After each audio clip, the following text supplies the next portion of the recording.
حضرت عمر رضی اللہ تعالیٰ عنہ روایت کرتے ہیں کہ زید بن سعانہ نامی ایک یہودی تھا جس کو حضور نے قرض دینا تھا۔ آقا کریم علیہ الصلوۃ والسلام دو جہاں کے مالک ہیں، لیکن حضور کا فقر اختیاری تھا۔ آقا کریم علیہ السلام کے گھر میں بسا اوقات کتنے دن چولہا نہیں جلا کرتا تھا۔ حضور ادھار لے کر کے لوگوں کی مصیبتوں کو بھی دور کرتے، اور گھر کا چولہا بھی بعض اوقات ادھار لے کے گرم کرنا پڑتا۔ اعلیٰ حضرت فرماتے ہیں مال کے کونین ہیں گو پاس کچھ رکھتے نہیں، دو جہاں کی نعمتیں ہیں ان کے خالی ہاتھ میں۔ تو کہتے ہیں کہ ایک دن حضور علیہ السلام کی خدمت میں ایک شخص حاضر ہوا جس کا نام زید بن سعانہ ہے اور یہودی ہے، اور اس نے حضور علیہ السلام سے قرض کا تقاضا کیا، لیکن تقاضا اتنے سخت انداز سے کیا کہ اس نے حضور علیہ السلام کی قمیص کو پکڑ کے کھینچا بھی۔ تو حضرت عمر رضی اللہ تعالیٰ عنہ نے جب دیکھا تو بڑے گھور کے اس کی جانب دیکھا اور اس کو پیچھے ہٹاتے ہوئے کہا کہ تجھے شرم نہیں آ رہی کہ اللہ کے رسول کے ساتھ کیسے سلوک کر رہا ہے اور میں تیرے سامنے موجود ہوں؟ تو حضرت نبی رحمت صلی اللہ علیہ وسلم حضرت عمر کو کہا عمر مجھے تجھ سے اس بات کی توقع نہیں تھی۔ ذرا غور کیجئے حضور علیہ السلام کی اس سیرت کے انداز کو۔ ایک شخص آ رہا ہے اور حضور سے سختی کر رہا ہے، ابھی حضور کو قرض لٹانے کی جو تاریخ ہے اس میں بھی 4 دن باقی رہتے ہیں، اور وہ ناجائز سختی کر رہا ہے۔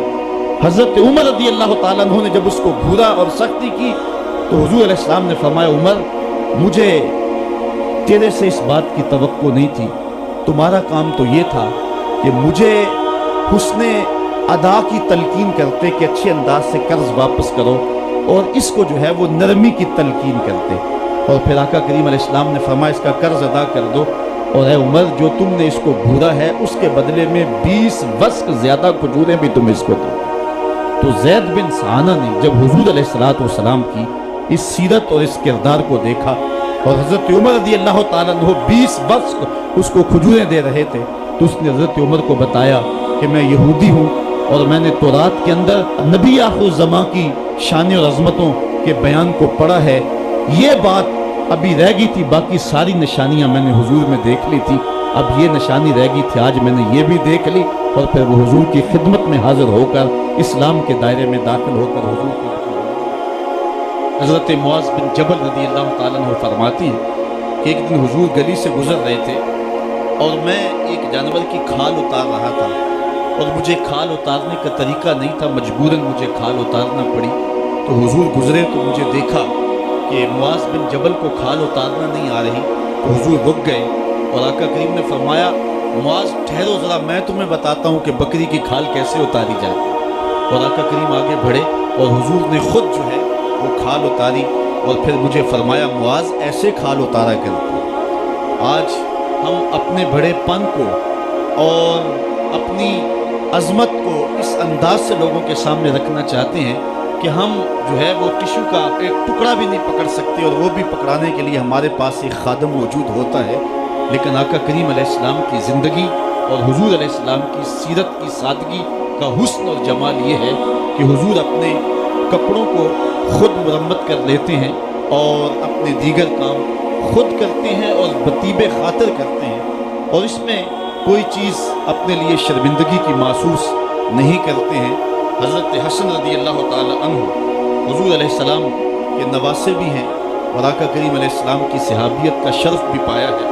کہتے ہیں کہ کانا یجلس علی الارض، حضور علیہ السلام کی سیرت یہ ہے کہ حضور زمین پہ بیٹھ جاتے تھے، زمین پر بیٹھنے میں حضور شرمندگی محسوس نہیں کیا کرتے تھے، اس کو اپنے سٹیٹس کے خلاف نہیں سمجھا کرتے تھے، زمین کے اوپر حضور بیٹھ جایا کرتے تھے، اور فرماتے ہیں وَيَطْعَمُ، اور زمین کے اوپر بیٹھ کر کے حضور علیہ السلام کھانا تناول فرمایا کرتے تھے۔ حضور کی عادت یہ تھی کہ آقا کریم جب بھی کھانا کھاتے تو حضور جھک کر کے کھانا کھاتے۔ فرماتے ہیں کہ میرے پاس ایک فرشتہ آیا جو کعبۃ اللہ کے صحن میں کھڑا تھا، اور اس کی کمر کعبۃ اللہ کی چھت کے برابر تھی، اتنا اس کا قد تھا، اور اس نے مجھے کہا کہ آپ اگر چاہیں تو آپ کو نبی اور بادشاہ بنا دیتے ہیں، اور آپ اگر چاہیں تو آپ کو عبد اور نبی بناتے ہیں۔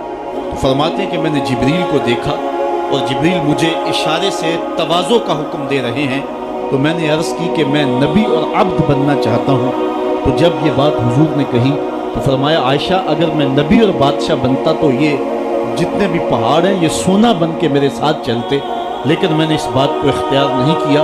اور اس کے بعد حضور علیہ السلام جب بھی کبھی کھانا کھاتے تو حضور جھک کر کے کھاتے، جس طرح مالک کی دہلیز سے خیرات ملتی ہے اور کوئی خادم اس کو جو ہے وہ شکرانے کے طور پہ جو ہے وہ انتہائی عجز کے ساتھ کھاتا ہے، ساری زندگی حضور نے کھاتے اور پیتے ہوئے تکیہ نہیں لگایا، ہاتھ میں پلیٹ پکڑ کے اکڑ کے یا ٹہل کر کے یا جو ہے وہ بالکل سیدھے ہو کے نہیں، تھوڑا سا جھک کر کے بغیر تکیے کے حضور علیہ السلام کھانا کھانا پسند فرمایا کرتے تھے۔ اور فرماتے میں اس طرح کھاتا ہوں جس طرح بندے کھاتے ہیں، اور میں اس طرح بیٹھتا ہوں جس طرح اس کے عبد اور اس کے بندے بیٹھتے ہیں۔ یہ حضور علیہ السلام کا طریقہ ہے۔ ایک دن آقا کریم علیہ السلام ایک چٹان کے اوپر بیٹھے تھے اور حضور علیہ السلام قدید کھا رہے تھے۔ یہ خشک گوشت جو کر کے اس کو بعد میں جب پکایا جاتا ہے تو اس کو قدید کہتے ہیں، یا سرید تھی، حضور کھا رہے تھے۔ تو ایک خاتون وہ گزری اور اس کے بارے میں اہل علم کہتے ہیں کہ وہ بڑی زبان دراز تھی اور وہ مردوں کو بھی ایسی ایسی باتیں کرتے کہ لوگ جو ہے وہ اس کی شر سے بچا کرتے تھے۔ تو اس نے کہا کہ آپ تو ایسے کھا رہے ہیں جس طرح کے عبد کھاتے ہیں۔ تو حضور علیہ السلام نے فرمایا اگر میں عبد نہیں ہوں تو کون عبد ہے؟ فرمایا میں سب سے بڑا عبد ہوں۔ تو جب یہ بات سنی تو اس کے قدم رک گئے اور اس نے حضور علیہ السلام کی خدمت میں عرض کی کہ حضور آپ پھر اکیلے ہی کھا رہے ہیں، مجھے بھی کھلائیں۔ تو حضور نے ایک لقمہ اٹھایا، فرمایا لو تم بھی کھا لو۔ تو اس نے کہا یہ نہیں، بلکہ جو آپ کے منہ میں ہے میں وہ کھانا چاہتی ہوں۔ تو حضور علیہ السلام نے اپنے منہ کا نوالا نکال کر کے اس کے منہ میں ڈال دیا۔ تو کہتے ہیں کہ اس کے بعد کبھی بھی اس کی زبان پر کبھی فحش بات آئی نہیں تھی۔ حضور کے جھوٹے کی وہ برکت تھی اور اس کا وہ فیضان تھا کہ اس کے اندر ایسی روشنی ہو گئی۔ پہلے وہ سخت لعان تھی، گالیاں دینے والی تھی اور فحش گفتگو کرنے والی تھی، لیکن حضور علیہ السلام کے جھوٹے کی برکت سے اللہ تعالیٰ جل شانہ نے اس کی زبان کو حسن بھی دے دیا اور جمال بھی عطا فرما دیا۔ تو حضور علیہ السلام کی عادت تھی کہ آقا کریم زمین پہ بیٹھ کے کھاتے، جھک کے کھاتے، فرماتے میں ایسے کھاتا ہوں جس طرح عبد کھاتے ہیں۔ وَيَلْبَسُ الْغَلِيظ، اور آقا کریم علیہ السلام موٹے کپڑے پہنتے تھے۔ باریک ترین کپڑے پہننے سے حضور نے گریز کیا ہے۔ اور یہ وَيُطِيلُ الصَّلَاةَ، اور حضور کی نماز لمبی ہوا کرتی تھی۔ وَيُكَسِّرُ الْخُطْبَةَ، اور خطبہ حضور مختصر فرمایا کرتے تھے۔